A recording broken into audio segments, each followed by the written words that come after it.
శుభోదయం అందరికీ. నా పేరు యూనివర్సిటీ. నేను కేబీ పాఠశాలలో 8వ తరగతి చదువుతున్న విద్యార్థిని. ఈరోజు నేను ఛందస్సు అంటే ఏమిటో తెలియజేస్తున్నాను.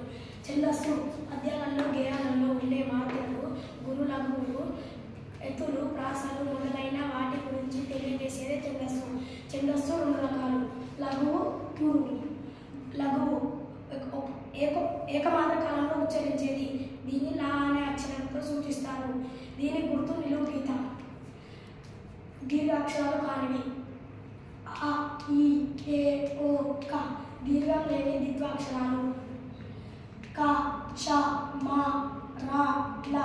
దీర్ఘం లేని సంయుక్తాక్షరాలు: న, జ్ఞ, న, మ, చ, త్య.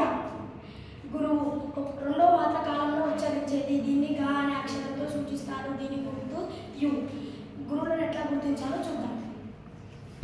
దీర్ఘాక్షరాలు: ఆ, ఈ, ఉ, ఏ, ఓ. అయవులతో కూడిన హల్లులు: కై, రై, గై, పై, రౌ.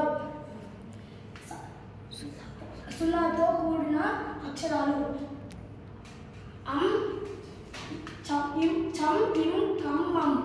విసర్గతో కూడిన అక్షరాలు: కహ, మహ, యహ, వహ, షహ. పొల్లు హల్లులతో కూడిన అక్షరాలు: నిన్, దుర్, డిద్. దీర్ఘాక్షరాలకు ముందున్న అక్షరాలు: అక్క, కర్ర, చిన్న, బొమ్మ.